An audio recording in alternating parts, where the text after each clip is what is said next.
Astaghfirullah. Bismillahirrahmanirrahim. Assalamualaikum warahmatullahi wabarakatuh.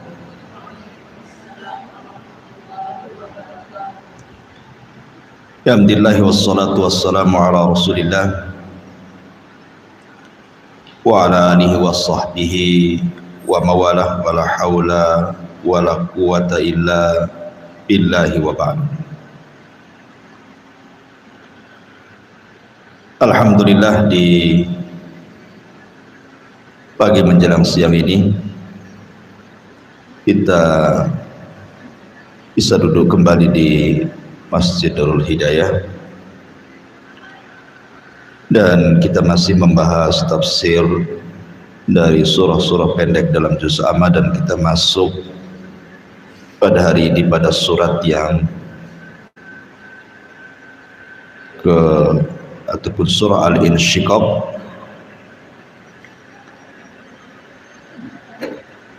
Surah Al-Insyiqaq ini secara tertib Al-Quran dia masuk pada surat ke-84 dengan jumlah ayat 25, jumlah kalimat 108, jumlah huruf 436, dan surah Al-Insyiqaq ini termasuk surah dari surah-surah Makkiyah, turun setelah surah Al-Infitar. Ma'asyiral muslimat yang dimuliakan Allah Subhanahu wa taala, surat ini berbicara tentang beberapa perkara. Di antaranya adalah permulaan surat ini bicara tentang kejadian kiamat besar. Kemudian juga bicara soal catatan-catatan amal, bagaimana akan disebar pada hari kiamat, dan begitu seterusnya.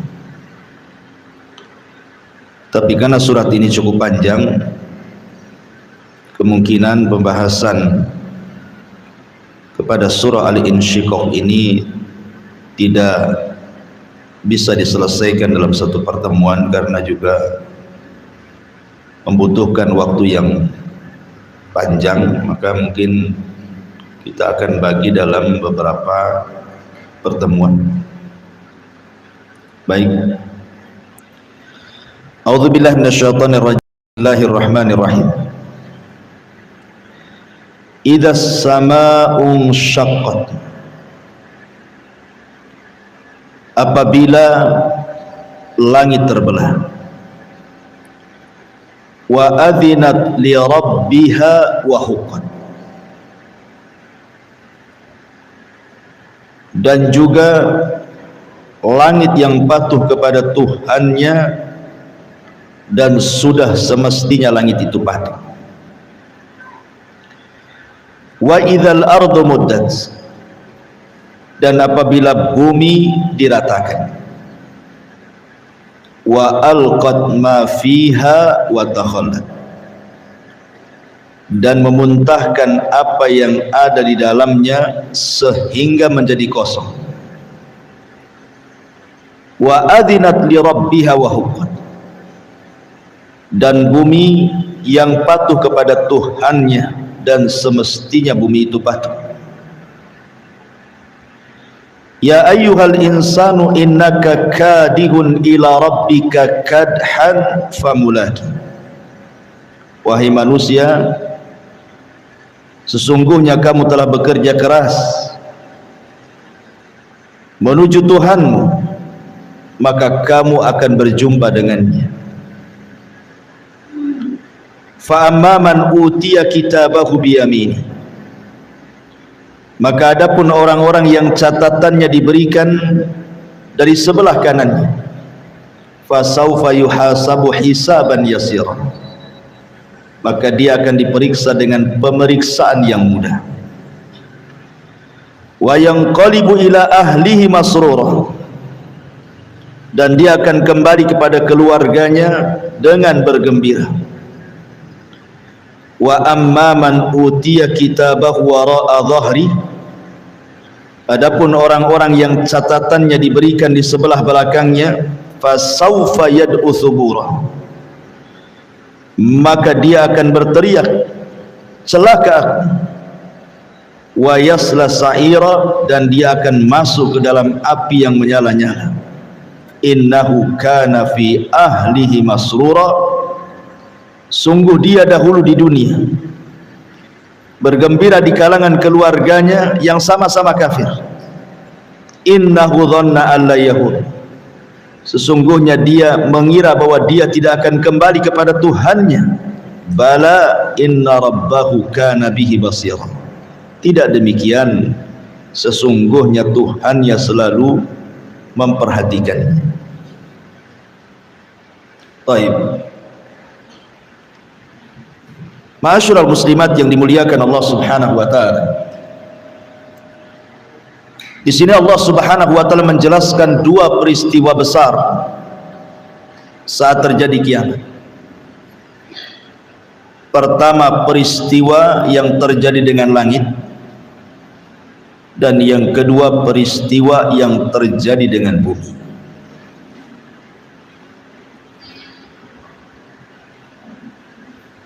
Allah Subhanahu wa taala di sini mengatakan, apabila langit terbelah.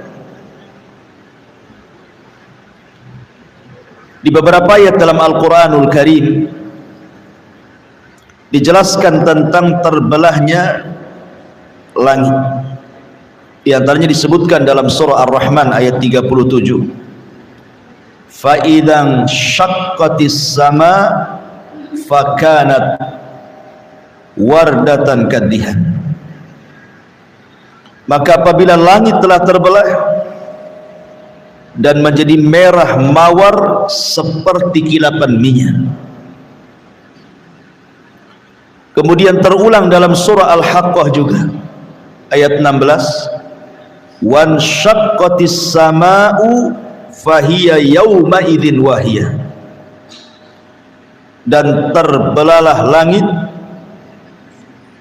karena pada hari itu langit menjadi lemah. Kemudian juga dalam surah Al-Infitar Allah mengatakan idzas sama'un fatarat, apabila langit terbelah. Dan juga Allah Subhanahu wa taala mengatakan yauma tubaddalul ardu ghairal ardi was samawati wa barazu lillahil wahidil qahar. Ketika bumi diganti dengan bumi yang lain, demikian langit diganti dengan langit yang lain. Ma'asyiral muslimat yang dimuliakan Allah Subhanahu wa taala. Di sini Allah hendak menjelaskan dahsyatnya hari kiamat. Tentu kejadian-kejadian sebelum terbelahnya langit, ada kejadian yang mendahuluinya. Di antaranya munculnya dukhan, munculnya asap hitam yang tebal yang menggelapkan bumi, dan itu tersebar di atas langit. Di sini Allah Subhanahu wa taala berfirman, fartakib yauma ta'tis sama bidukhanin mubin, maka nantikanlah hari ketika langit mendatangkan kabut asap yang sangat hitam yang tampak jelas, yang meliputi manusia, yaghshan nas, meliputi manusia, tentunya yang durhaka. Hadza adzabun alim, inilah azab yang sangat pedih bagi kalian. Jadi sebelumnya langit itu diliputi dengan asap tebal yang disebut dengan dukhan, dan ini tanda dari tanda-tanda kiamat besar. Sebagaimana Nabi SAW mengatakan bahwa tidak akan terjadi kiamat sampai datang 10 tanda-tanda yang memulainya. Kemudian Nabi SAW menyebutkan secara acak, salah satunya adalah Rasul menyebutkan ad-dukhan, asap tebal yang akan meliputi semua langit sehingga menggelapkan bumi. Lah setelah asap langit itu, itulah tanda pertama kejadian langit. Karena ini termasuk tanda-tanda alamat kiamat besar. Apabila Allah Subhanahu wa taala kemudian mengizinkan Israfil untuk meniupkan sangkakalanya, maka disinilah terjadi idas samaun syaqqat. Tiba-tiba kemudian langit terbelah. Ma'asyiral muslimat yang dimuliakan Allah Subhanahu wa taala, isi langit itu adalah para malaikat, para nabi, ruh-ruhnya para nabi. Kemana ketika langit digulung dan dipecahkan itu? Ada yang mengatakan bahwa ruh-ruh para nabi mereka akan diletakkan di sebuah tempat namanya Illiyin bersama ruh-ruhnya orang-orang yang beriman. Adapun malaikat, maka mereka akan keluar dari langit lewat pintu-pintunya sampai ketika betul-betul langit sudah tidak ada malaikat lagi, barulah kemudian Allah Subhanahu wa taala pecahkan langit sehingga sudah tidak bisa menjadi atap bumi. Sebagian ahli tafsir ketika memberikan catatan kepada ayat yauma tubaddalul ardu ghairal ardi was samawat, pada hari di mana Allah mengganti bumi dengan bumi yang lain serta Allah ganti langit dengan langit yang lain, yang dimaksud adalah langit akan dijadikan atap berbahan emas mengkilau. Ini sebagaimana pendapat Ali bin Abi Thalib radhiyallahu anhu. Ada juga langit saat itu akan menjadi sorga. Ini sebagaimana pendapat Ubay ibn Ka'ab. Tapi ada juga yang mengatakan bentuk langit diubah dengan peristiwa matahari digulung, kemudian bintang-bintang dijatuh-jatuhkan, atau kejadian semacamnya. Dan ini merupakan pendapat Abdullah ibn Abbas radhiyallahu anhu. Tapi ada juga yang mengatakan bentuk perubahannya adalah langit ini akan berubah-ubah. Terkadang menjadi seperti luluhan perak atau seperti kilapan minyak. Dan ini seperti pendapat Al-Imam Ibnu Abdil Al-Ambari rahimahullahu ta'ala. Dan ada juga yang mengatakan bentuk langit diubah, artinya langit itu akan dilipat sebagaimana orang melipat kertas, sebagaimana Allah mengatakan yauma natwis sama, pada hari kami lipat langit seperti melipat kertas. Ada juga yang mengatakan langit akan terbelah sehingga tidak bisa menjadi atap bumi lagi. Inilah yang disebut idas samaun syaqqat, langit terbelah dan tidak akan menjadi atap bagi bumi lagi. Langit yang kita lihat sekarang kan menjadi atap bagi kita, bagi atap orang-orang yang hidup di bumi. Sebagaimana Allah Subhanahu wa taala mengatakan, wa ja'ala lakumul arda firasya was sama banah, dan kami jadikan langit itu sebagai bangunan atap untuk kalian. Tapi nanti ketika langit itu pecah, maka sudah tidak jadi menjadi atap bagi bumi lagi, dan sudah tidak indah lagi. Kenapa? Karena langit juga sudah tidak ada berbintang lagi, bintang dijatuh-jatuhkan, kemudian matahari dan bulan disatukan, kemudian langit pun digulung oleh Allah Subhanahu wa ta'ala. Itulah makna idas samaun syaqqat, apabila langit terbelah. Mana yang lebih dahulu, kehancuran bumi atau kehancuran langit? Sebagian para ulama mengatakan bahwa kehancuran bumi lebih dahulu dibandingkan kehancuran langit. Sebagaimana penciptaan juga dimulai dari bumi kemudian langit, maka saat penghancuran juga sebagian ulama mengatakan bahwa bumi dihancurkan dulu kemudian baru langit dihancurkan. Ketika Allah Subhanahu wa taala berfirman dalam surah Al-Insyiqaq di sini, di mana Allah Subhanahu wa taala katakan dalam ayat selanjutnya,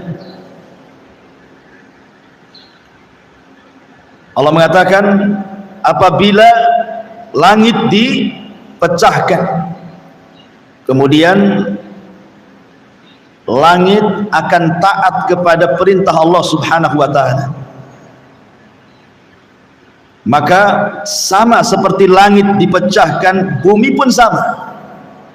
Jadi kurang lebih saja nasib bumi dengan langit itu juga sama-sama akan dipecahkan oleh Allah Subhanahu wa taala. Karena Allah mengatakan wa idzal ardu muddat, dan apabila bumi itu diratakan.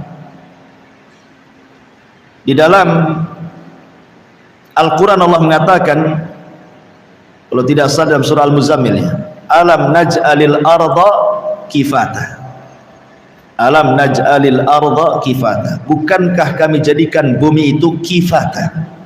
Begini bu kifata itu, ini tisu. Sekarang bumi yang kita pijak itu seperti tisu nih. Saya lipat seperti ini, kemudian seperti ini, kemudian seperti ini, seperti ini. Ini namanya kifata, ya. Jadi bumi yang sekarang ini bentuknya kifata, dilipat oleh Allah Subhanahu wa taala.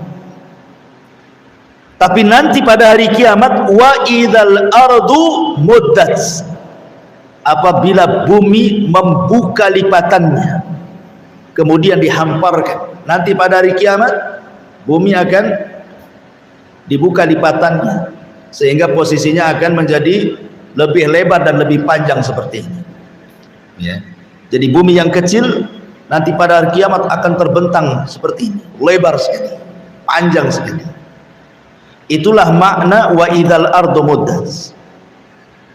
Setelah Allah mengatakan alam naj'alil arda kifata, bukankah kami telah jadikan bumi itu dilipat. Tetapi nanti pada hari kiamat wa idzal ardu muddat, ketika bumi kemudian dihamparkan dari lipatannya. Kenapa seperti itu? Karena nanti pada hari kiamat manusia yang pertama kali hidup, Adam alaihi salatu wassalam, dan yang terakhir mati, akan dibangkitkan, sehingga butuh tempat yang luas untuk mengumpulkan manusia sebanyak itu. Lalu bagaimana nasib bumi ketika dihamparkan itu? Bagaimana bisa terhampar seperti itu? Bukankah sebagian ulama mengatakan sekarang bentuk bumi itu adalah lonjong seperti telur, ada yang mengatakan bulat seperti bola, seperti bola mukawwar. Tapi nanti pada hari kiamat sudah tidak bulat ataupun lonjong lagi, tetapi menjadi terhampar. Wa idzal ardu muddat. Karena sebelum bumi dihancurkan itu dan diratakan, yang pertama kali dicabut apanya? Pasaknya. Ketika Allah Subhanahu wa taala ditanya dalam Al-Qur'anul Karim, yas'alunaka 'anil jibal, mereka bertanya-tanya kepadamu wahai Muhammad tentang nasib gunung. Qul, katakan ya Muhammad, kata Allah, bagaimana nasib gunung? Yansifuha rabbi nasfa, maka semua gunung yang ada di bumi akan dicabut satu persatu, kemudian diangkat ke langit dan tidak berbeban lagi. Sekarang gunung itu bebannya sangat berat karena isinya batu. Tapi nanti pada hari kiamat ketika dicabut kemudian diterbangkan ke langit dan ditubrukkan satu gunung dengan yang lainnya, maka Allah Subhanahu wa taala mengibaratkan kapas yang berhamburan di terjang angin. Sudah enggak ada lagi berbeban lagi, enggak ada lagi berat. Sehingga kemudian ketika hanya tinggal abunya saja di langit, kemudian memenuhi bumi. Ketika itulah bumi idza zulzilatil ardu zilzalah, terjadi gempa, karena pasaknya sudah tidak ada. Yang terjadi adalah gempa. Gempa yang kita rasakan di negeri kita ini, di beberapa daerah, itu hanya tanda-tanda kecil dari tanda-tanda kiamat. Karena peristiwanya hanya di sebagian daerah, tapi tidak terjadi di daerah yang lain. Hanya terjadi di Jawa Barat saja, atau di Jogja dulu, atau di Aceh sebelum tsunami, dan begitu seterusnya. Ya. Ini adalah tanda-tanda kiamat kecil. Dan itu disebutkan dalam sebuah hadis. Nabi SAW mengatakan, la taqumus sa'ah, tidak mungkin tegak hari kiamat sampai dicabutnya ilmu. Kemudian wa yaksur az-zalazil, dan banyaknya gempa di mana-mana. Artinya bahwa ini tanda-tanda kiamat kecil yang terus berulang, akan terus berulang ya. Makanya sering saya katakan bahwa peristiwa gempa, peristiwa tsunami jangan dipahami hanya sekedar peristiwa alam saja, tetapi Allah Subhanahu wa taala mendatangkan peristiwa-peristiwa seperti itu liyukhawwifu ibadah, sebenarnya untuk menakut-nakuti hambanya.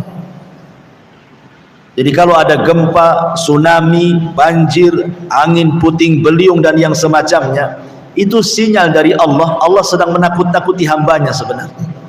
Apakah hamba yang ditakut-takuti itu takut dan kembali, ataukah hamba yang ditakut-takuti tidak takut dan tidak kembali, sehingga Allah kemudian akan mengirimkan azab yang jauh lebih dahsyat dibandingkan yang pertama ya.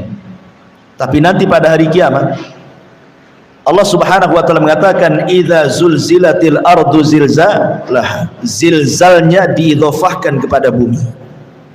Allah tidak mengatakan idza zulzilatil ardu zilzalan, tidak, tetapi zilzalaha. Hadis ini kata ganti kembali kepada bumi. Artinya yang gempa itu bukan satu daerah, tapi satu bumi, gitu maksudnya.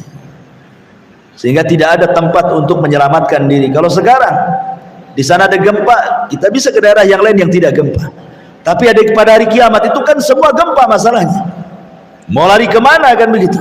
Orang tidak bisa lari. Yauma yafirul mar'u min akhi wa ummihi wa abi wa sahibatihi wa bani likulli imri'in minhum yauma idzin sya'nun yughni. Orang lari dari saudaranya, lari dari ibu bapaknya, lari dari pasangan dan anaknya. Semua masing-masing sibuk menyelamatkan dirinya, kata Allah. Karena memang tidak ada tempat kembali, tempat menyelamatkan tidak ada pada hari kiamat itu. Belum lagi kemudian Allah Subhanahu wa taala mengatakan wa alqat ma fiha wa takhallat, dan kami keluarkan beban-beban isi bumi itu. Di mana orang-orang yang tidak tahu apa isi perut bumi itu nanti pada hari kiamat akan tahu tuh isinya. Orang yang tidak pernah melihat emas, memakai emas, nanti pada hari kiamat akan tampak tuh emas-emas yang keluar dari perut bumi, emasnya, peraknya, jamrudnya, dan yang selama ini dikorek oleh manusia, kemudian dicari-cari, kemudian diambil dan dijualnya, nanti pada hari kiamat keluar sendiri tuh. Itulah makna wa alqat ma fiha wa takhallat. Makanya ketika Nabi SAW bercerita tentang Dajjal, apa kata Dajjal? Wahai bumi, ukhruji kunuzak, wahai bumi, keluarkan pembendaharaan dari perutmu.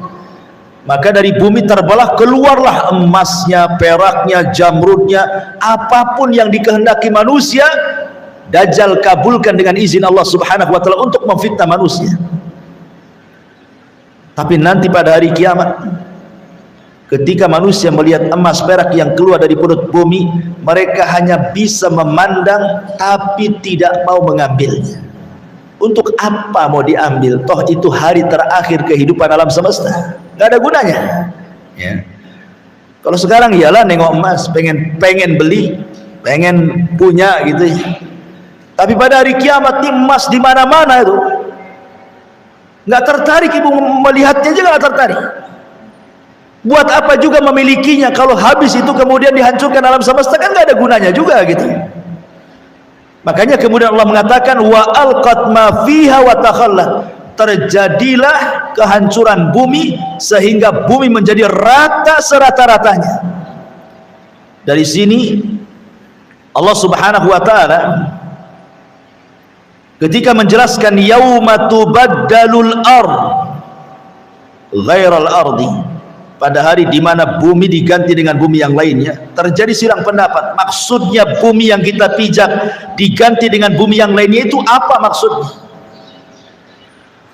Ulama tafsir mengatakan, ada yang mengatakan bahwa setelah kehancuran bumi ini, Allah akan ganti dengan tanah yang lain berwarna putih seperti perak, tidak ada satupun orang yang berbuat maksiat di atasnya.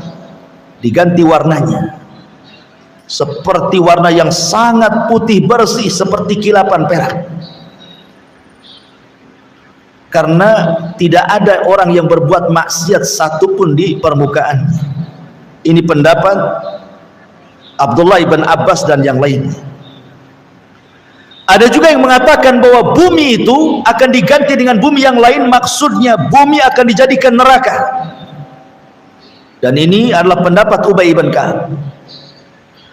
Ada juga yang mengatakan bumi ini akan diganti dengan bumi dari bahan perak, dan ini adalah pendapat Anas ibn Malik radhiyallahu anhu. Ada juga yang mengatakan bumi ini akan diganti dengan roti, makanan roti putih, lalu kaum mukminin akan memakan bagian yang bawah kakinya, dan ini merupakan pendapat Abu Hurairah radhiyallahu anhu. Ada juga yang mengatakan bahwa roti itu akan dimakan kaum muslimin sampai hisab mereka selesai. Jadi ketika orang-orang kafir tidak diberikan makan, pada waktu berkumpul di padang mahsyar, maka kaum muslimin diberikan makanan dengan memakan bumi yang dipijaknya itu sampai selesai hisab. Ada juga yang berpendapat seperti itu, tetapi pendapat yang adhar yang lebih mendekati kebenaran wallahu a'lam, artinya bumi diganti itu diganti bentuknya.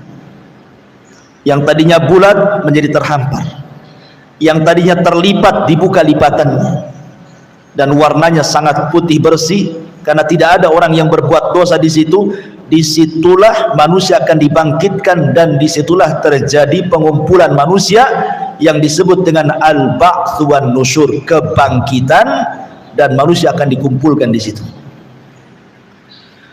Lah setelah kemudian Allah hancurkan bumi, barulah kemudian Allah hancurkan langit.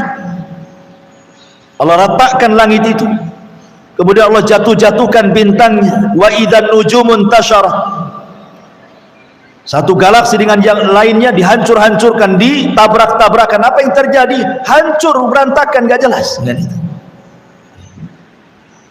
Baru kemudian Allah gulung langit itu.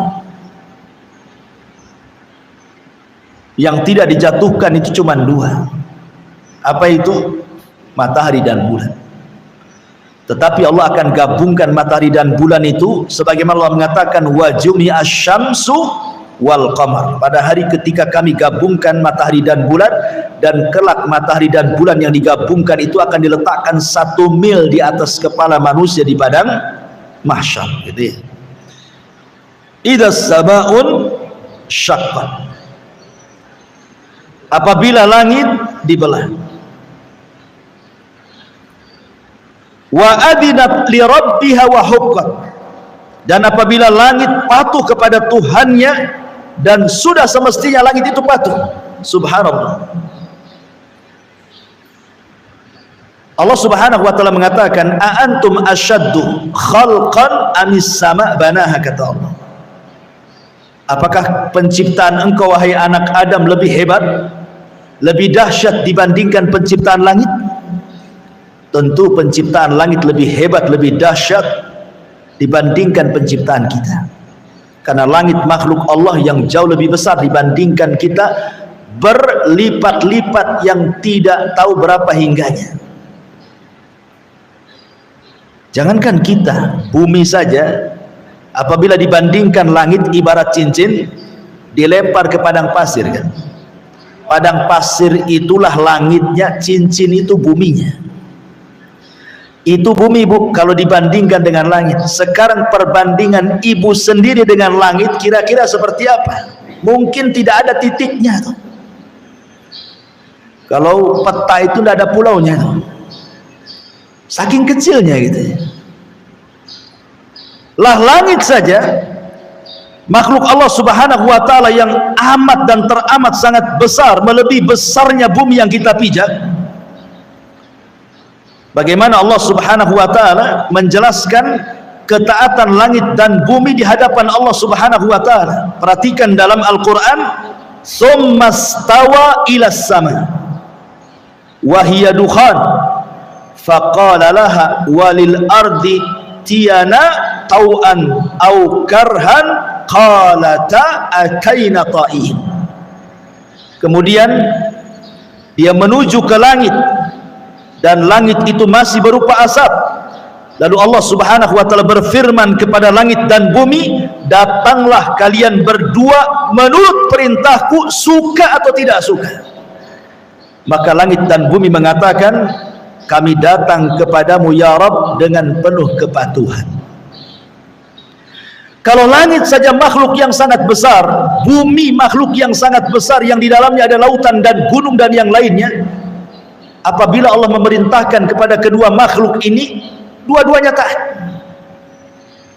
Kata Allah, "Pecahlah kau langit, langit akan pecah. Gempalah kau bumi, bumi akan gempa." Kalau langit dan bumi saja patuh dengan perintah Allah Subhanahu wa taala, bahkan alam semesta patuh kepada Allah Subhanahu wa taala, rupanya ada makhluk yang ketika diperintahkan tidak pernah patuh dengan Allah. Siapa dia? Manusia dan jin.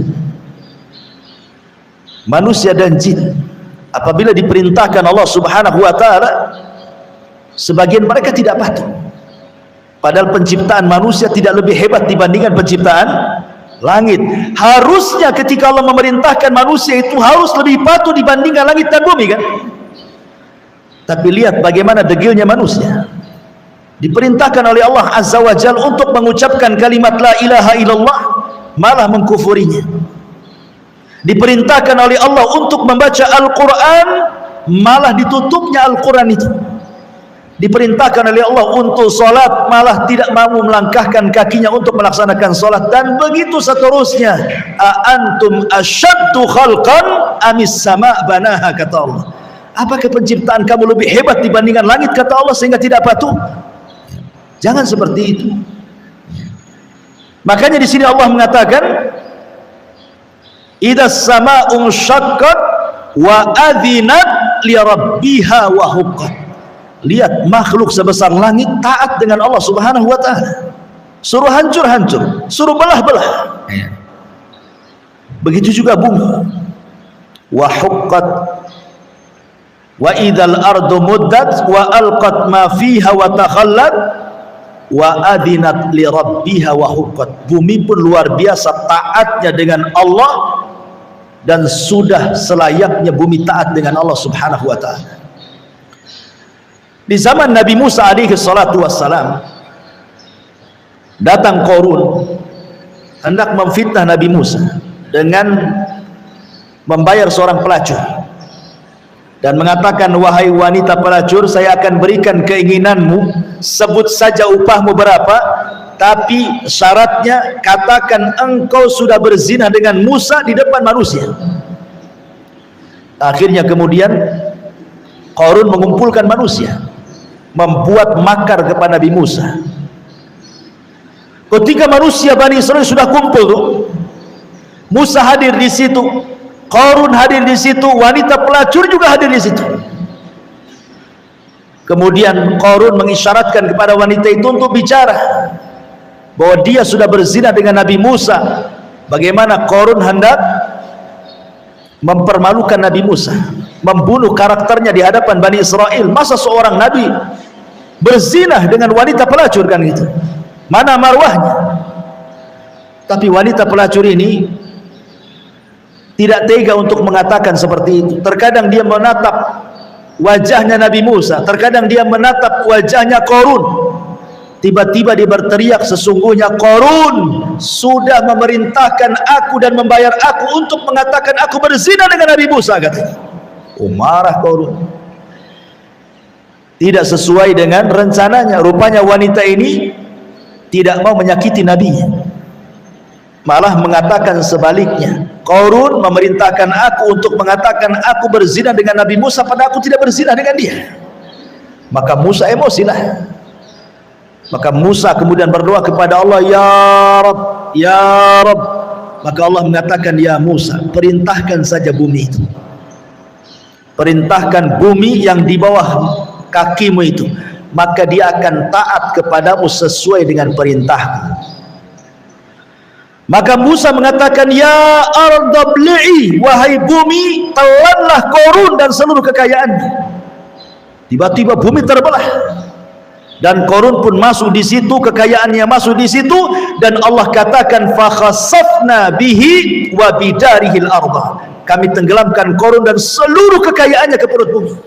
Ya, bumi taat dengan perintah Allah. Kata Allah, ya Musa, perintahkan saja bumi itu, maka dia akan taat kepadamu karena aku yang perintahkan. Artinya bahwa bumi yang besar ini gitu ya, yang ada gunung di dalamnya, makhluk yang luar biasa di hadapan Allah, tetap taat dengan perintah Allah. Lah kita yang ada di atas buminya, kenapa tidak taat dengan perintah? Bumi yang kita pijak aja taat. Inilah yang kemudian menjadikan manusia itu zaluman jahulan. Sudah zalim, jahil lagi. Harusnya dia lebih taat dibandingkan bumi yang dipijaknya. Ini juga faedah dari kalimat wa adzinat li rabbiha wa huqqat. Dan bumi taat, dan sudah selayaknya bumi taat dengan perintah Allah Subhanahu wa taala. Ma'asyiral muslimat yang dimuliakan Allah Subhanahu wa taala. Inilah kondisi langit dan bumi pada hari kiamat. Kemudian Allah Subhanahu wa taala mengatakan ayat selanjutnya, wa adinat li rabbiha wa huqqat ya ayyuhal insanu innaka kadihun ila rabbika kadhan famulaki. Wahai manusia, sesungguhnya kamu telah bekerja keras menuju Tuhanmu, maka kamu akan menemui Tuhan. Dunia ini bukan tempat istirahat. Dunia ini tempat bekerja, tempat beramal. Sebagaimana perkataan Ali radhiyallahu an, al-yaum yaumul amal wa ghadan yaumul hisab. Hari ini, kata Ali, adalah hari kita saatnya beramal soleh, karena besok pada hari kiamat itulah hari kita akan dihisab di hadapan Allah. Makanya sering saya nasihati, Bu, ya, bagaimana Hasan Al-Basri rahimahullahu ta'ala menasihati kepada kita bahwa kita hidup ini cuma 3 hari. Kita hidup ini cuma 3 hari. Hari yang sudah berlalu, hari yang sedang kita lalui, dan hari esok hari. Adapun yang sudah kita lalui tidak mungkin kembali. Hari yang sudah berlalu kan tidak mungkin kembali. Dan hari esok belum tentu kita mendapatkannya. Bisa saja nanti malam kita mati. Berarti kesempatan beramal itu hari yang sedang kita lalui hari ini. Inilah kesempatan kita. Makanya Fudail ibn Iyad mengatakan, perbaiki hari yang sedang kau jalani, maka Allah akan ampuni dosamu yang sedang kau jalani dan yang telah kau lakukan sebelumnya. Tetapi kalau kehidupan yang kau jalani kau berbuat jahat dan juga berbuat maksiat, maka Allah akan azab waktu yang sedang kau jalani dan maksiat yang sudah kau lakukan sebelumnya. Maka di sini Allah mengatakan, ingatkan, ya ayyuhal insan innaka kadih. Kita ini sedang lelah letih. Fa idza faragta fansab. Apabila kita sudah mengamalkan satu amalan dan sudah selesai, berpindahlah kepada amalan yang lain, gitu maksudnya. Ibu selesai sholat wajib, berpindah ke sholat sunnah. Oh, sudah tidak ada sholat sunnah, berpindah ke sedekah. Oh, berpindah ke zikir, ke tasbih, ke yang begitu seterusnya. Jadi jangan sampai kemudian menganggur setelah melakukan sholat wajib, sudah tidak ada aktivitas. Bukan begitu seorang mukmin itu. Fa idza faragta fansab. Kalau sudah selesai dalam sebuah urusan, berpindah ke urusan yang lain. Supaya apa? Supaya fa amma man a'ta wattaqa wa saddaqa bil husna fasanuyassiruhu lil yusra. Apabila orang itu suka memberi, dengan ilmunya dia beri, dengan hartanya dia beri, dengan tenaganya dia memberi untuk bersedekah, kemudian dia bertakwa, tujuannya karena Allah. Kemudian fa amma man a'ta wattaqa wa saddaqa bil husna, karena yakin ada balasan kelak pada hari kiamat di sorga, fasanuyassiruhu lil yusra. Jalan menuju sorga itu sudah Allah mudahkan. Sudah mudah ibu itu menuju ke sorga itu. Allah katakan fasanuyassiruhu, lebih dimudahkan lagi. Padahal sudah mudah itu, Allah mudahkan lagi. Kan enak tuh. Jadi ada orang-orang itu yang Allah Subhanahu wa taala takdirkan termasuk penduduk sorga, sehingga beramal soleh itu mudah bagi dia. Mau sholat sunnah di siang harinya, mau sholat sunnah di malam harinya, mau sedekah di siang harinya, sedekah di malam harinya, zikir di siang harinya, atau di malam harinya baca Quran di siang dan malam harinya, mudah bagi dia. Sudah mudah tuh jalannya ke surga itu. Allah mudahkan lagi sehingga dia ditutup dengan kemudahan menuju surga itu. Dari sini ketika para ulama menjelaskan bahwa manusia sudah ditakdirkan ajalnya, amalnya, kemudian rizkinya, kemudian celaka dan bahagianya, berarti manusia itu sudah ditakdirkan mana penduduk sorga, mana penduduk neraka. Allah sudah takdirkan. Ketika mengusap punggung Adam, keluar ruh. Kemudian Allah mengatakan, nih yang ruh ini termasuk penduduk sorga. Kemudian Allah usap lagi, keluar ruh lagi. Kemudian kata Allah, yang ini penduduk neraka. Artinya manusia itu sudah ditakdirkan oleh Allah, yang ini penduduk sorga, yang ini penduduk neraka. Masalahnya kan kita tidak tahu takdir kita apa. Ibu kan tidak tahu dan belum pernah membaca takdir kita seperti apa, dan tidak akan mampu untuk melihat takdir kita seperti apa. Ketika para sahabat Nabi SAW bertanya, Rasul, kalau memang takdir saya masuk neraka, buat apa saya beramal? Sebagaimana kalau saya takdirnya masuk surga, tenang-tenang sajalah. Maka Rasul mengatakan, jangan seperti itu, karena kalian tidak tahu takdir kamu seperti apa. Tetapi i'malu, beramal solehlah, fakullun muyassarun lima khuliqalahu, karena kalian akan dimudahkan sesuai dengan amal kebiasaan kalian. Artinya kalau kita ini terbiasa melakukan sholat, puasa, zakat, dan mudah bagi kita gitu maksudnya, tidak ada keberatan dengan amal-amal itu, maka Allah akan mudahkan dengan amalan ini sampai kematiannya. Tapi kalau seandainya kita justru dimudahkan dengan maksiatnya dan berat melakukan ibadahnya, maka dia pun akan dimudahkan dengan maksiatnya sampai di akhir kehidupannya seperti itu. Ya. Intinya bahwa ketika kita tidak tahu takdir kita seperti apa, sudahlah beramal saja. Mudah-mudahan dengan amal soleh itu mencocoki takdir kita menjadi penduduk surga gitu maksudnya.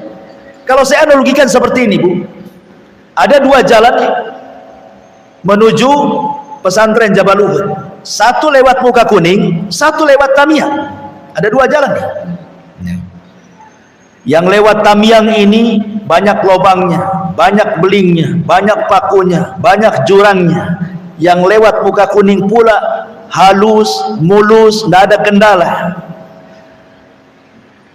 Di sini ada dua orang, yang satu berakal, yang satu tidak berakal.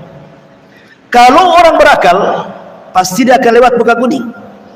Berakal dia cari jalan yang mulus, ya, yang cepat, tidak ada hambatan, dan selamat sampai tujuan. Tetapi orang kedua tidak berakal, dia lewat sini saja, ini kan dekat, daripada sana mutar. Dia tidak tahu di situ, pada sudah tahu tuh banyak jurangnya, banyak belingnya, banyak pakunya, banyak macam-macamnya kan. Bukannya sampai di Jabal Uhud yang ada masuk jurang pula di Tamiang gitu maksudnya. Itulah orang yang tidak berakal, dia memilih jalan yang sulit. Tapi orang yang berakal memilih jalan yang mudah. Allah sudah memberikan dua jalan nih. Wa hadainahun najdain. Kami berikan kalian dua jalan. Nih jalan ke sorga nih enak kalau udah sampai sorga. Nih jalan ke neraka nggak enak, dibakar kok di situ. Orang yang berakal pasti dia akan memilih jalan ke sorga kan. Orang yang tidak berakal dia milih jalan ke neraka karena di jalannya enak, ujungnya nggak enak. Tapi sebaliknya jalan ke sorga, jalannya nggak enak, tapi ujungnya enak. Tapi orang berakal nggak apa-apa. Maksudnya begini Bu, kita tidak tahu takdir kita seperti apa, tapi kita berhusnudzon kepada Allah, kita berbaik sangka kepada Allah. Mudah-mudahan saya termasuk takdirnya penduduk sorga dan saya buktikan dengan amal soleh saya. Kita berhusnudzon kepada Allah. Dengan apa? Buktikan dengan amal soleh, rajinkan sholatnya, puasa dan yang lain sebagainya. Karena dia berhusnudzon takdir dia masuk sorga. Tapi orang yang akalnya gila, dia nggak peduli. Yang penting saya mabuk, yang penting saya zina, yang penting saya mencuri, yang penting saya korupsi, yang penting saya zalim. Kalau ujung-ujungnya takdir saya masuk neraka, buat apa saya sholat katanya? Itu orang gila tuh yang penting. Enggak seperti itu. Makanya Allah mengatakan di sini, ya ayyuhal insan innaka kadi. Kita ini semua lelah di dunia. Tetapi kelelahan itu akan merasa nikmat ketika apa? Ila rabbika kadhan famulaki. Ketika berjumpa dengan Allah. Ulama tafsir mengatakan kalimat kadhan famulakihi di sini ada hi, dhamir. Ya. Kata ganti, kembalinya kemana? Famulakihi, dia akan berjumpa dengan Allah subhanahu wa ta'ala. Siapa yang berjumpa dengan Allah, amalannya ataukah orangnya? Dua-duanya memungkinkan. Ada yang mengatakan bahwa kalau yang dimaksud orangnya, maka perjumpaan kita dengan Allah bukan di akhirat saja, di dunia saja kita sudah berjumpa dengan Allah. Kapan? Ketika kita sholat. Itulah perjumpaan pertama kita dengan Allah di dunia. Allah mengatakan, wa innaha lakabiratun illa 'alal khashiin alladzina yadhunnuna annahum mulaqu rabbihim. Salat itu berat kecuali bagi orang-orang yang khusyuk. Siapa orang yang khusyuk kata Allah? Orang yang yakin ketika salatnya dia sedang berjumpa dengan Rabbnya. Dari sini menunjukkan bahwa salat itu hakikatnya perjumpaan kita dengan Allah. Berarti setiap hari 5 kali kita berjumpa dengan Allah dalam salat wajib kita. Belum salat-salat sunnahnya. Ya. Ini yang pertama. Yang kedua, perjumpaan kita dengan Allah kapan? Saat ruh dicabut. Ketika ruh kemudian dimasukkan ke kain kafan dari sorga dengan bau yang sangat semerbak sehingga melambung ke langit, kemudian dibukakan pintu langit pertama sampai ke 7, kemudian ruh ini dijumpakan dengan Allah dan catatannya mengikuti di bawahnya. Ketika berjumpa dengan Allah, apa kata Allah? Kembalikan ruh ini ke dalam jasadnya, naikkan catatannya, letakkan di tempat yang paling tinggi di Illiyin. Ini pertemuan kedua ruh kita dengan Allah subhanahu wa ta'ala. Pertemuan yang ketiga di padang mahsyar, ketika Allah subhanahu wa ta'ala datang dan mengatakan wa ja'a rabbuka wal malaku saffan saffa, dan ketika Rabbmu datang dan malaikat bersaf-saf, maka orang-orang yang beriman akan melihat Allah, dan itu ziyadatun nikmah, tambahan nikmat yang luar biasa. Belum masuk surga sudah memandang wajah Allah. Kemudian di surga, dan itulah nikmat yang paling besar. Tidak ada nikmat melebihi nikmat ru'yatullah, memandang Allah, dibandingkan nikmat surga itu sendiri. Dan itu setiap saat kita bisa memandang Allah sesuai dengan pertemuan kita di bumi. Siapa yang banyak berjumpa dengan Allah di bumi dalam sholatnya, maka dia paling banyak memandang wajah Allah di surga. Al jaza min jinsil amal, balasan itu sesuai dengan amalannya. Ini kalau yang dimaksud adalah pelakunya. Tapi kalau yang dimaksud amalannya, famulaki itu maksudnya amalannya, akan berjumpa seseorang dengan amalannya. Maka ini pun terjadi di bumi, karena amalan seseorang itu membawa pengaruh, kan gitu. Amalan seseorang itu membawa pengaruh. Orang kalau suka berbuat baik, maka dia akan merasakan perubahan dalam dirinya. Artinya dia sedang menjumpai amalannya, pengaruh amalannya ada. Kemudian yang kedua, amalannya akan berjumpa dengan Allah ketika ruh naik, catatannya mengikuti di bawahnya. Maka kita akan berjumpa dengan amalannya. Kapan itu? Di alam kubur. Amalan itu akan menjelma menjadi manusia yang tampan dan cantik kalau perempuan, kemudian menemani kita sampai kiamat dibangkitkan. Ketika kiamat mau dibangkitkan, kita tanya, kamu ini siapa baik kali menemani aku dalam kubur ini? Maka orang yang tampan, yang indah, yang wangi, yang mengasihkan itu mengatakan, ana amaluka saleh, sayalah amal solehmu, sayalah solatmu, sayalah zakatmu, sayalah silaturahimmu, sayalah zikirmu, sayalah baca Quranmu, dan begitu seterusnya. Dia akan mendapatkan amalannya di kuburannya. Kemudian kelak pada hari kiamat, ketika catatan-catatan amalnya kemudian disebar oleh Allah Azza wa Jalla, maka orang-orang yang beriman akan mendapatkan amalannya dengan cara mengambil dengan tangan kanannya. Dengan bangganya dia mengatakan, ha umuqra'u kitabiyah. Oh, lihat, baca catatanku, saking bangganya dia, karena sudah tahu dia termasuk penduduk surga. Maka dia minta baca catatan saya, katanya, saking bangganya. Dan tentu ketika orang masuk surga, betul-betul dia akan mendapatkan amalannya dengan ditentukannya derajat di mana kita ditinggalkan di surga itu. Itulah yang dimaksud, ya ayyuhal insan innaka kadihun ila rabbika kadhan famulaki.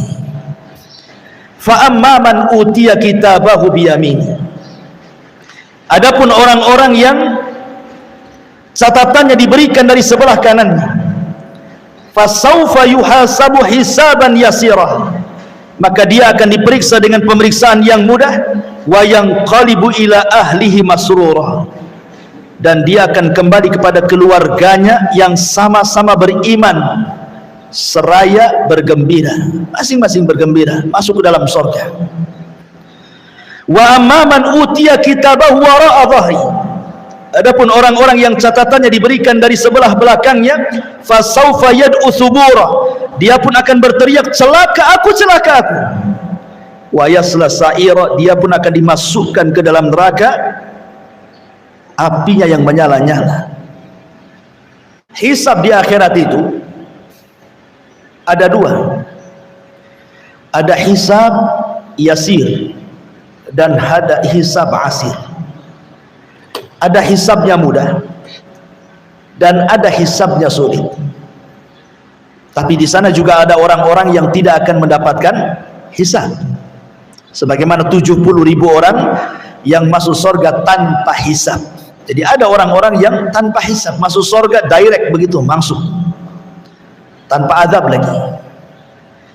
Tetapi kan tidak banyak, kebanyakan mereka adalah umat yang dihisab. Lah, hisab ada dua macam, hisab mudah dan hisab sulit. Hisab mudah ini dalam bentuk pertanyaan tapi tidak berhajat kepada jawaban, hanya mengakui nikmat saja. Ya fulan, dulu aku sudah memberikan kau harta yang banyak. Kata si fulan, betul ya. Dulu aku sudah berikan kau pasangan yang baik-baik.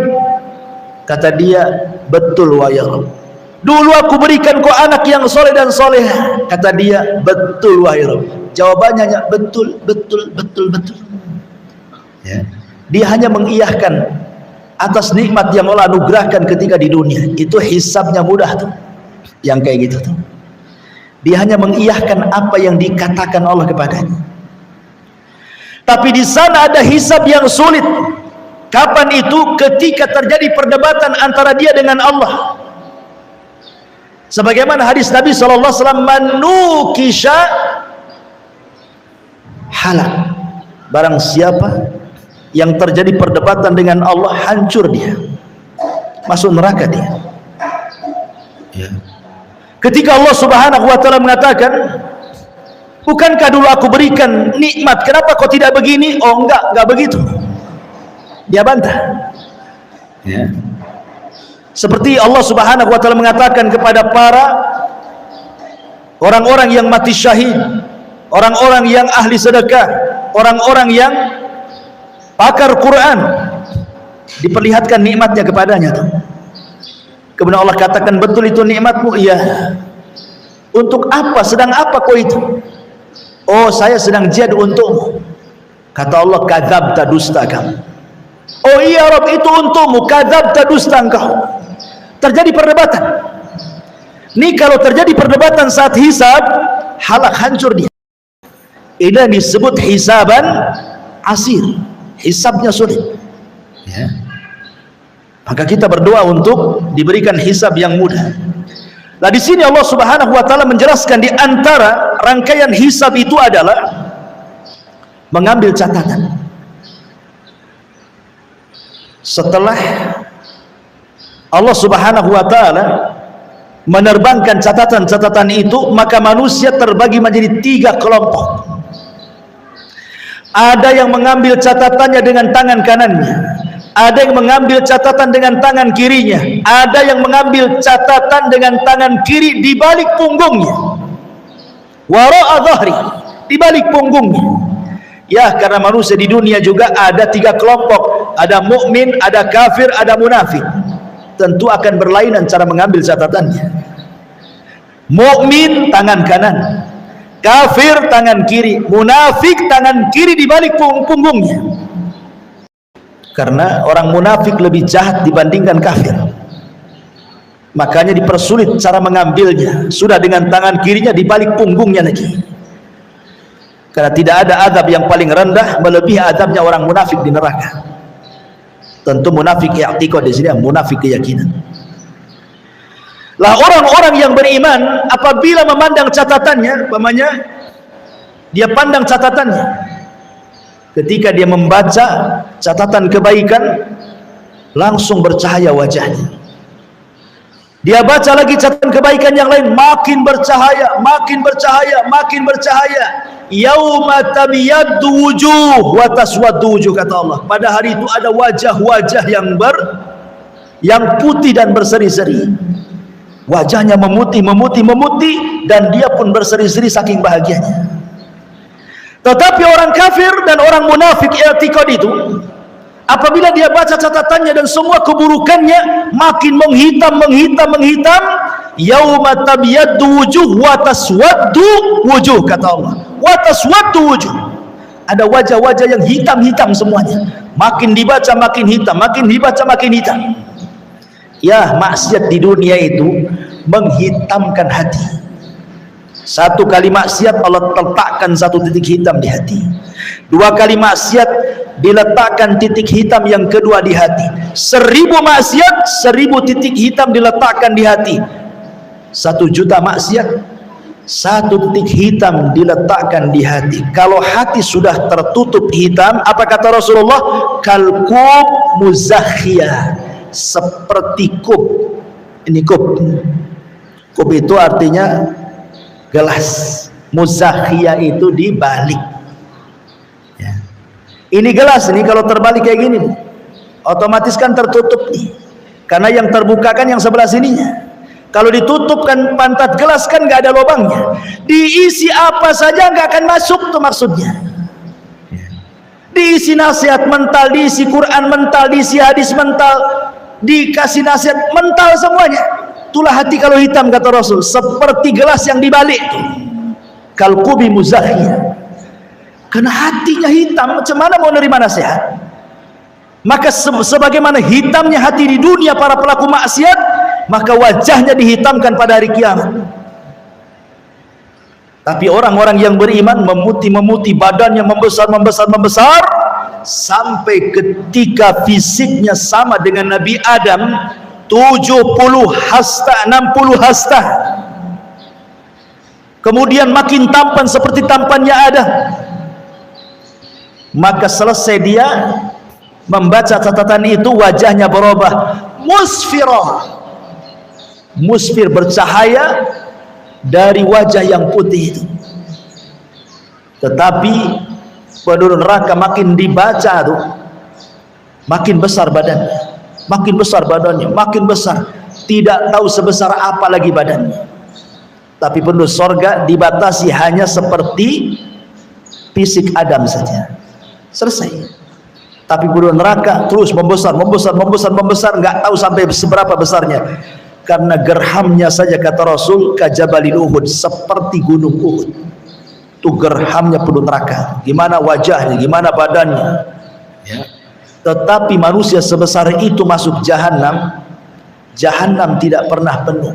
Bahkan jahanam mengatakan, imtala'ti wa taqulu hal mim mazid. Halim tala'ti wa taqulu hal mim mazid. Allah mengatakan, hei jahanam, sudah penuh kau isinya. Kata jahanam, hal mim mazid, ada tambahan, masukkan saja ya Rabb, katanya. Saking besarnya neraka jahanam. Padahal manusia penduduk neraka itu dibesarkan tuh badannya, ya. Naudzubillah. Kemudian Allah mengatakan, innahu dhanna an la yahur. Sungguh dia mengira bahwa dia tidak akan kembali kepada Tuhannya. Orang-orang kafir atau para pendusta dan para pendosa itu di dunia, dia sangka dia tidak akan kembali kepada Allah. Bala inna rabbahu kana bihi basira. Tidak demikian, sesungguhnya Tuhannya selalu memperhatikannya. Jadi Allah ketika mengatakan innahu kana fi ahli masrura, orang yang ketika di dunia bersenang-senang dengan keluarganya, kerjanya hanya shopping saja, dunia saja, jalan ke sana kemari saja, tidak ada aktivitas ibadah untuk dia, karena dia pikir tidak akan ada hisab. Rupanya pada hari kiamat semua akan terbalik semuanya. Makanya Aisyah radhiyallahu anha ketika bertanya kepada Rasul soal hadis, man ahabba liqa Allah ahabballahu liqa'ah, wa man kariha liqa Allah karihallahu liqa'ah. Siapa yang cinta ingin berjumpa dengan Allah, Allah cinta berjumpa dengan dia. Siapa yang benci berjumpa dengan Allah, Allah pun benci berjumpa dengan dia. Apa maknanya? Dikatakan maknanya, orang yang ketika di dunia dia rela hidupnya tidak senang dengan keluarganya, hidupnya mungkin susah, fakir, miskin, tapi Allah takdirkan termasuk keluarga penduduk surga, maka dia saat detik-detik wafatnya ingin cepat meninggal dan ingin cepat berjumpa dengan Allah, karena tahu bahwa balasan dia bukan di dunia tapi di akhirat. Tapi orang-orang yang menghabiskan kekayaan di dunia, dia bangun rumah megah, tanah mewah, rekening banyak, jalan ke sana kemari, ketika dia mati benci berjumpa dengan Allah. Kenapa? Karena dia tidak bisa jalan-jalan lagi, tidak bisa lagi pelesiran ke sana kemari. Dia harus meninggalkan tanahnya, meninggalkan rumahnya, meninggalkan pekerjaannya, meninggalkan ATM-nya, meninggalkan semua kenikmatan dunianya. Bencilah dia berjumpa dengan Allah, makanya sulit kematiannya, ya.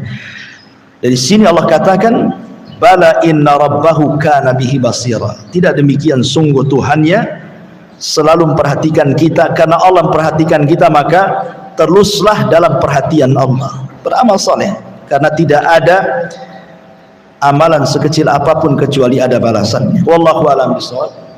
Ini penggalan ataupun separuh dulu dari surah Al-Insyiqaq ini, karena terlalu banyak juga dan materinya juga nanti sudah berbeda dengan materi surah Al-Insyiqaq ayat 1 sampai 15 ini.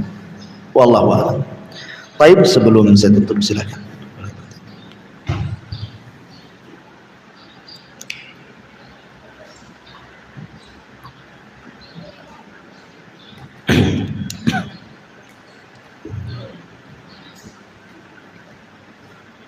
Bismillahirrahmanirrahim. Waalaikumsalam.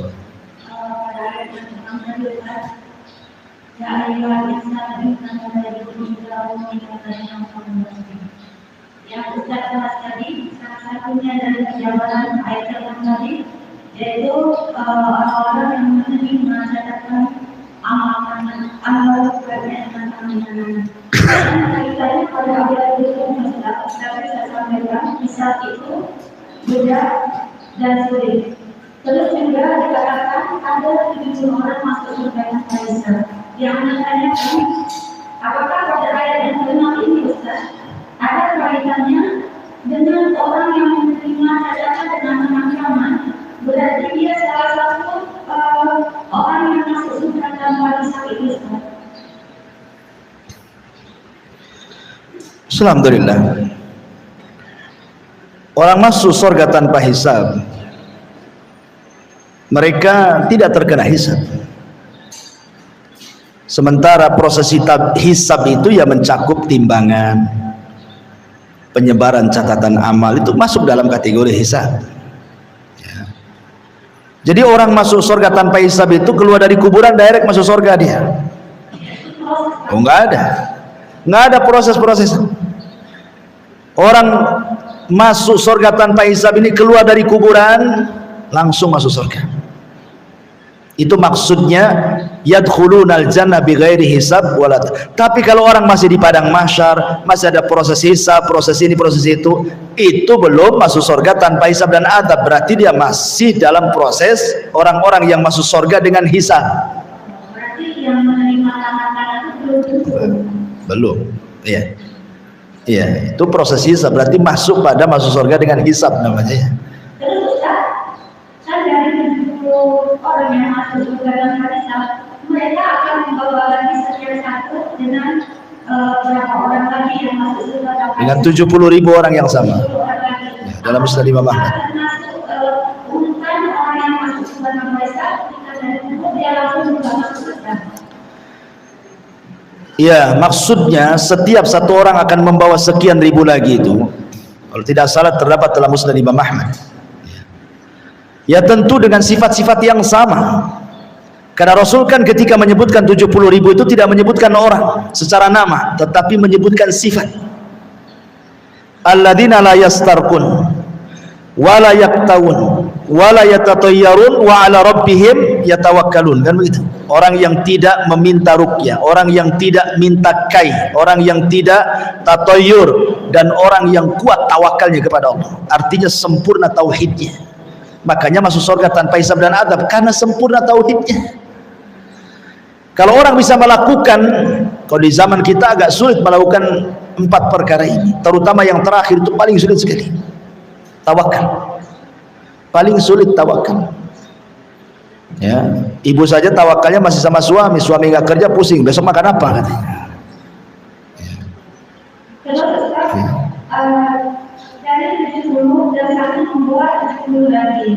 Yang anak tanyakan, apakah jika ketika Allah perintahkan membawa 70 tadi, itu apa ada di benak kita waktu itu kita akan memilih orang-orang yang berada di dalam hati kita, sahabat-sahabat kita, saudara kita, atau itu Allah yang memerintahkan simpulan atau memang secara global kelompok yang itu yang masuk surga. Wallahu alam, tidak ada keterangan para ulama soal itu, tetapi kita hanya mengacu kepada zahir hadis. Boleh jadi ketika satu orang membawa sekian ribu lagi, ya sifat-sifatnya sama. Sifat-sifatnya mengacu kepada 4 sifat tadi. Tidak minta ruqyah, tidak kai, tidak tatoyur, dan bertawakal. Itu yang lebih selamat kan gitu. Karena itu zahir hadis seperti itu. Wallahu a'lam.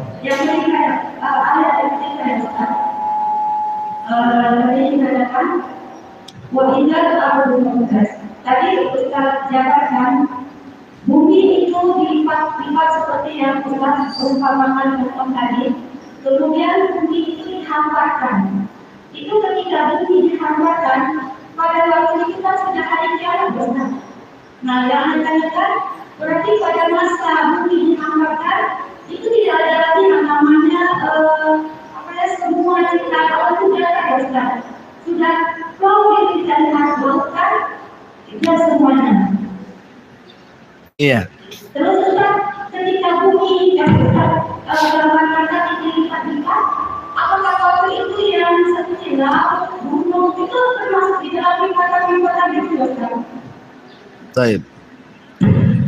Ya, alhamdulillah. Bumi apabila dihamparkan ini sudah selesai. Sudah selesai terjadi kehancuran alam. Karena ketika terjadi kehancuran alam, bumi tidak berbentuk lagi. Gunung dicabut, laut ditumpahkan, bumi digempakan. Macam mana bentuk bumi itu? Dan itu kehancuran itu selama 40, tanpa menyebut 40 hari, 40 bulan, 40 tahun. Wallahu a'lam.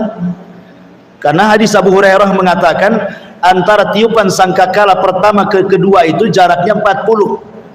Kata sahabat Abu Hurairah, kau kan mendengar dari Nabi, apakah 40 tahun? Kata Abu Hurairah, fa'abaitu, aku enggak menjawabnya. 40 bulan, fa'abaitu, aku pun enggak menjawabnya. 40 hari, aku pun enggak menjawabnya. Tetap yang jelas di angka 40 itu. Baru setelah selesai selama 40 tadi, berarti kemudian bumi didatarkan. Sudah tidak ada lembah, tidak ada bukit, tidak ada gunung. Tidak ada yang merendah, tidak ada yang meninggi. Tidak ada lautan, tidak ada danau. Semua dalam bentuk tanah. Itu yang disebut mahsyar namanya. Padang mahsyar. Manusia akan dikumpulkan di situ. Sudah nggak ada lagi lautan, nggak ada lagi danau, nggak ada lagi bukit, nggak ada lagi gunung. Tidak ada yang merendah, tidak ada yang meninggi. Tidak ada gunung, tidak ada bukit, tidak ada lembah. Semua rata. Ya, maksudnya disitulah manusia akan dibangkitkan. Wa akhrajatil ardu athqalah, dan kami keluarkan beban-beban isi bumi ke permukaan, maksudnya jasad-jasad manusia itu dikeluarkan.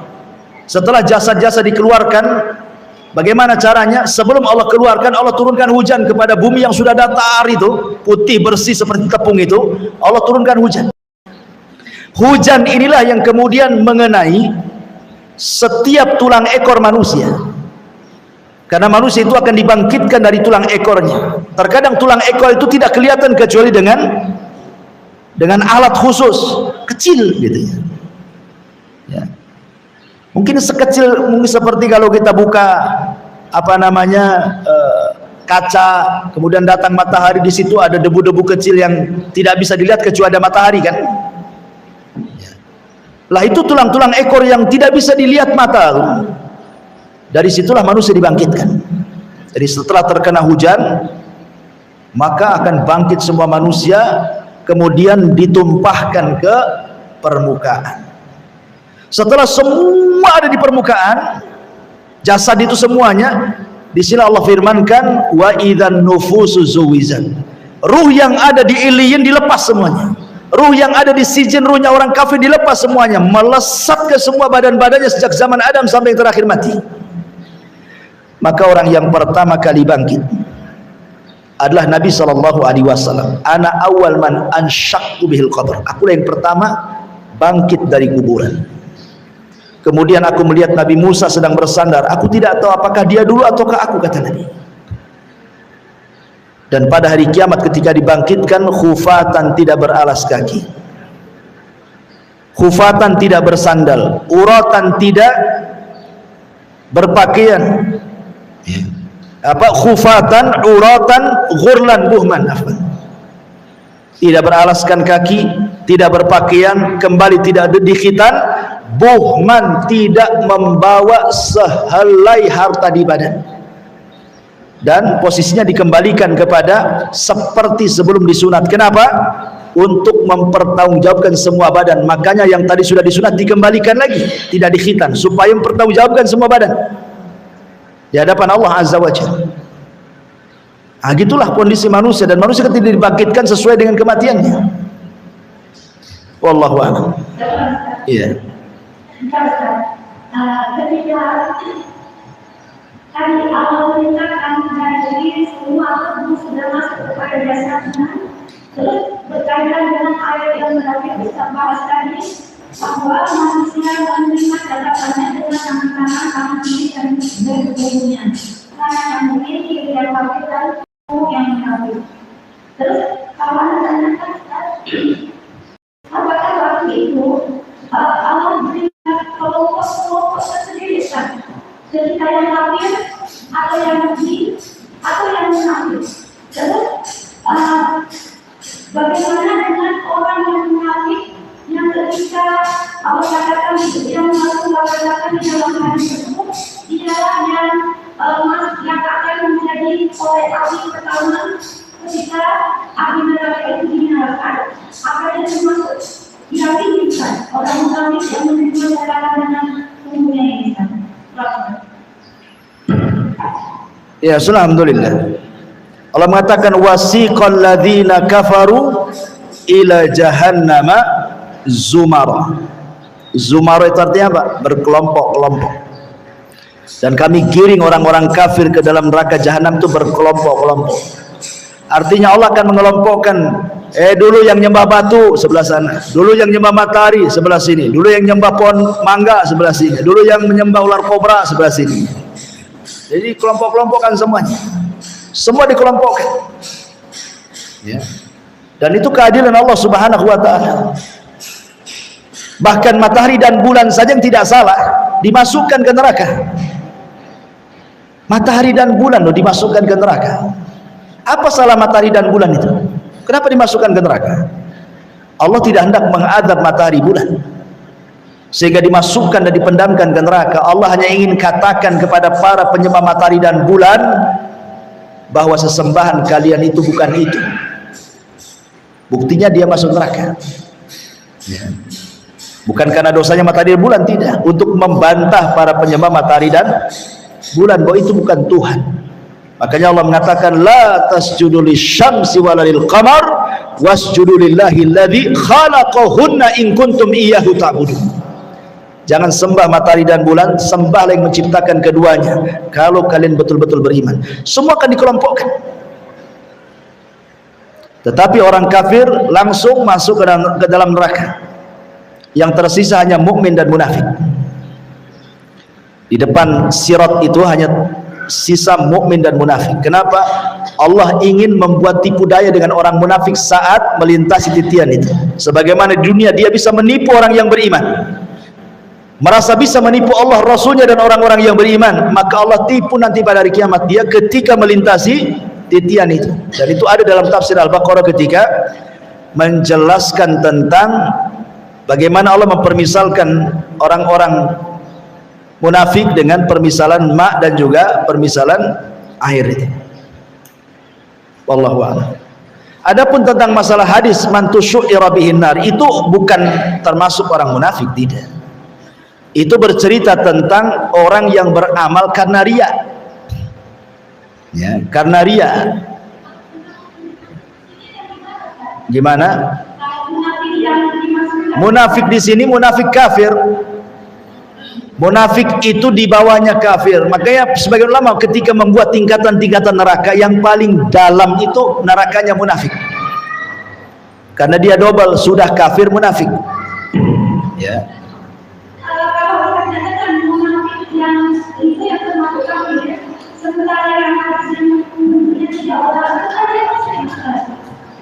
Dengerin dulu, saya jelasin. Ya. Yang saya maksudkan munafik di sini, yang maksud neraka yang paling dalam itu maksudnya munafik i'tiqad. Makanya saya ulang-ulang, munafik i'tiqad, munafik keyakinan. Itu paling berat siksaannya, melebihi orang kafir. Kalau saya boleh tingkat-tingkatan menurut ulama, neraka yang paling bawah itu nerakanya munafik.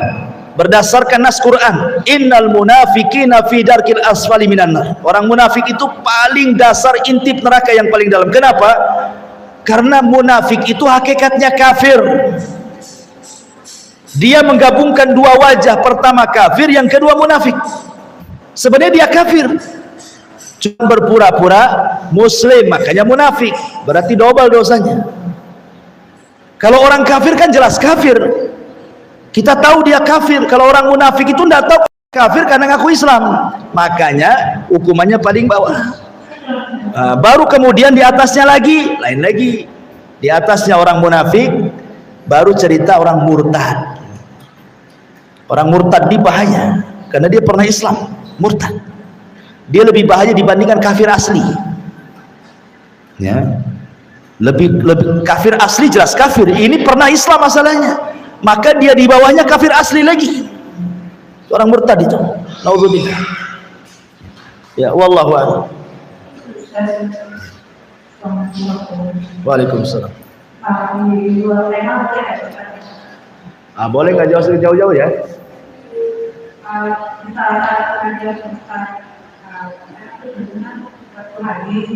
Kita yang mengatakan ada satu kaum yang tidak berdosa, jadi berbuat dosa sama sekali. Kemudian Allah mengajarkan dia dengan kaum yang lain supaya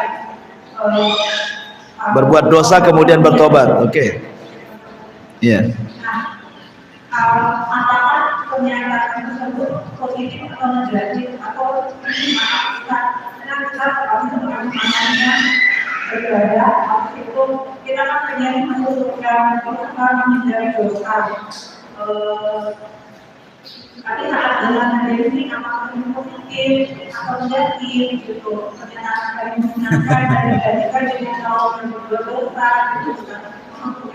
Iya. Oh iya. Bismillahirrahmanirrahim. Hadis itu ya jelas positif. Nggak ada hadis yang negatif itu. Kayak baterai aja. Positif negatif. Jadi semua positif, perintah positif, larangan pun positif. Semua positif dalam Islam itu. Maksud hadis itu, kalau seandainya satu dunia ini tidak ada yang berdosa, maka akan diwafatkan semuanya, diganti dengan kaum berdosa kemudian bertobat. Maksudnya apa? Ada syariat tobat, dan Allah suka dengan orang yang tobat. Kalau seandainya tidak ada yang berbuat salah, tobat dari apa? Tobat dari apa? Nabi Adam bertobat setelah berbuat salah, lebih mulia dibandingkan malaikat yang tidak pernah berbuat salah. Malaikat nggak pernah berbuat dosa, tapi kenapa Adam lebih unggul, lebih mulia dibandingkan malaikat sehingga malaikat sujud kepada Adam? Ya, karena Adam melakukan sebuah perbuatan dosa, kemudian dia bertobat, dan Allah anugerahi pengetahuan di atas pengetahuan malaikat.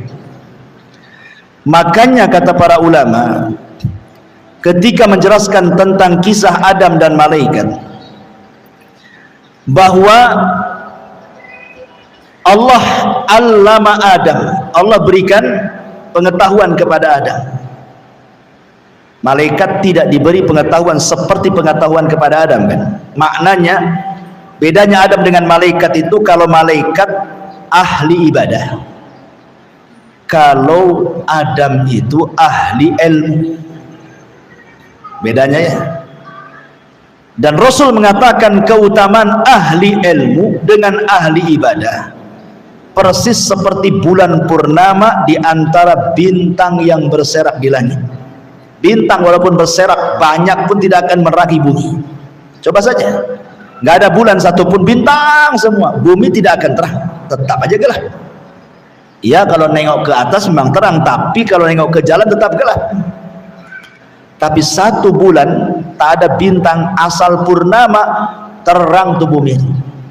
Satu bisa menerangi, banyak tidak menerangi. Kenapa? Karena ahli ilmu manfaatnya bukan untuk dia, untuk orang lain juga. Ahli ibadah untuk dia saja, tidak untuk orang lain. Orang yang berilmu kemudian dia maksiat kemudian bertobat, jauh lebih baik dibandingkan ahli ibadah tapi tidak punya ilmu.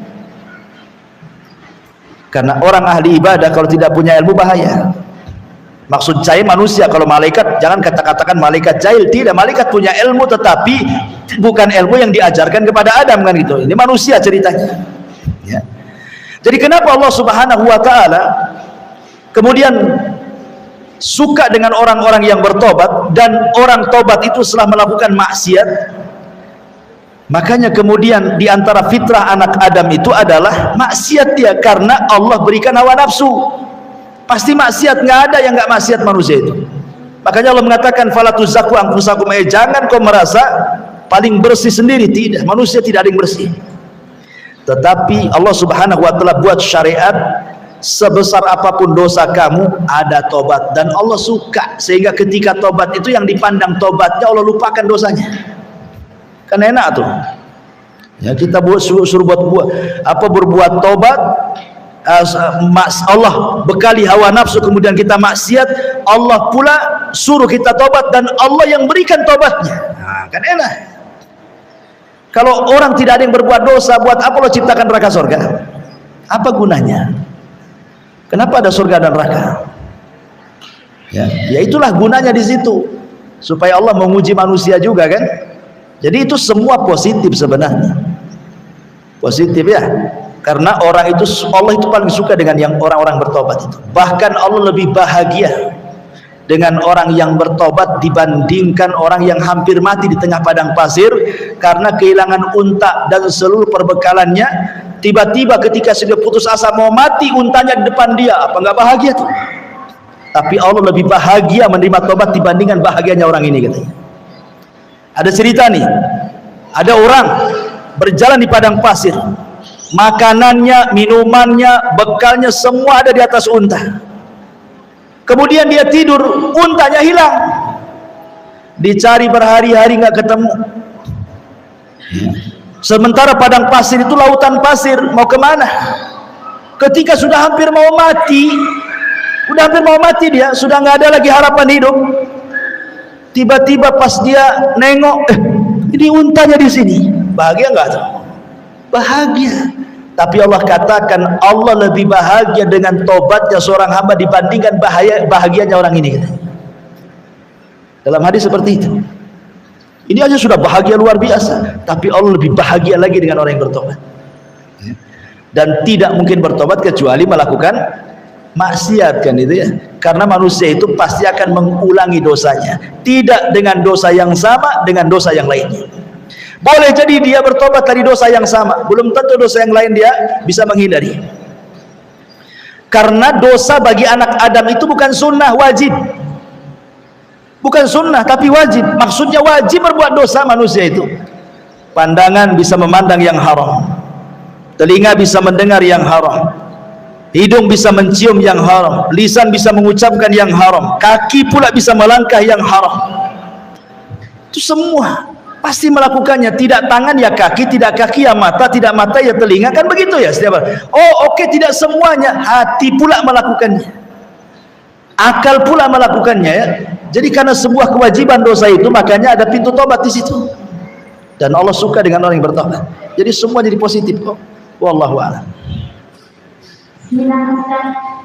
Iya. Kalau ada orang argumen, begini, kalau itu argumen kan kebabuni itu karena sekarang apa itu lagi, bukan karena manusia yang menarik ini. Manusia itu terima itu orang yang berbeda itu mengajukan juga saatnya sekarangnya bunyi itu makanya mudahnya kan satu bukan maksiat itu bagaimana sifatnya itu hampirnya yang kena gempa itu yang roboh rumahnya, bukan yang tidak sholat saja, yang sholat pun roboh gitu. Itu ya. Jawabannya gimana? Ya. Allah mengatakan dalam surah Al-Anfal, wattaqu fitnatal la tusibannal ladzina zalamu minkum khassa. Takutlah akan azab, akan fitnah. Kalau Allah timpakan, maka yang terkena bukan orang zalim saja, tapi orang baik pun terkena imbasnya. Kapan itu? Ketika al-amru bil ma'ruf dan nahyu anil munkar itu tiada di sebuah tempat. Ketika orang baiknya membiarkan kesyirikan, padahal dia tahu itu syirik. Ketika orang baiknya membiarkan penyelisihan sunnah, tahu itu menyelisih sunnah, diam saja dia. Ketika orang baiknya membiarkan perzinahan, membiarkan pelacuran, membiarkan homoseksual, LGBT dan yang semacamnya, mabuk-mabukan, narkoba dan semacam, dibiarkan saja, lu gua bahasanya. Yang penting saya nggak make, kau mau make terserah kau lah katanya. ketika al-amru bil ma'ruf wa nahyu anil munkar terhenti, disinilah kalau fitnah datang jangan salahkan kalau bukan orang zalim saja yang kena, kalian pun orang baik kena, karena tidak memerintahkan yang baik dan mencegah dari keburukan. Lihat ketika kita cerita tentang ashabus sabti, orang yang hidup di tepian laut dari kalangan Bani Israel, ketika dilarang jangan cari ikan hari Sabtu, ada sebagian kecil yang kurang ajar dari Bani Israel ngambil ikan pada hari Sabtu. Sama orang-orang baiknya, jangan, nanti Allah akan azab kalian. Rupanya ada orang yang ketiga, rai orang yang menasihati, ngapain kau peduli dengan orang-orang yang melanggar dari Sabtu itu, biarkanlah mereka diazab, nggak usah cerewet katanya. Nih, ada 3 kelompok di sini. Satu yang mengambil ikan dari Sabtu, satu yang menasihati orang yang mengambil ikan di hari Sabtu, satu orang yang tak terima sama orang yang nasihati orang yang mengambil ikan di hari Sabtu. Kan begitu di masyarakat umumnya. Ada 3 rumah. Yang satu lagi mabok, lagi nyetel musik kencang-kencang. Kata tetangga sebelahnya, nggak boleh tuh, haram musik, haram itu, mabok, nggak boleh. Pising yang sebelahnya, bukan ikut menegur, malah datang ke yang menegur. Nggak usah, biarkan saja. Nah, gitu ya. Mesti manusia itu terbagi 3 tuh di masyarakat. Ya.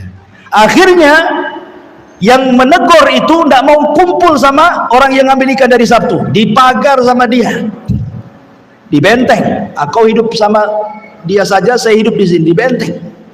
Jadi yang di balik benteng, yang orang-orang yang suka nasihati, mereka nggak mau satu kampung, di benteng kampungnya.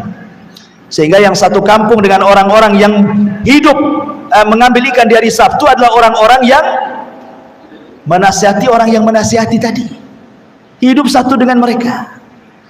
Rupanya datang azab Allah. Ketika datang azab Allah, Allah kutuk mereka jadi kerah, dan sebagian jadi babi. Orang yang mengambil ikan dari Sabtu jadi kerah, orang yang melarang kepada orang yang melarang mengambil ikan dari Sabtu jadi babi dia. Nah, kan? Makanya terjadinya musibah, biar kita orang baik tidak terkena, makanya harus ditegakkan al-amru bil ma'ruf wa nahyu anil munkar. Jangan diam dari kemungkaran, gitu maksudnya. Ya, supaya tidak terkena imbas kalau Allah menurunkan fitnahnya kepada manusia. Wallahu a'lam. Baik, sudah Bu? Ya, sudah jam 10.45. Subhanallah bihamdika, asyhadu an la ilaha illa anta, astaghfiruka.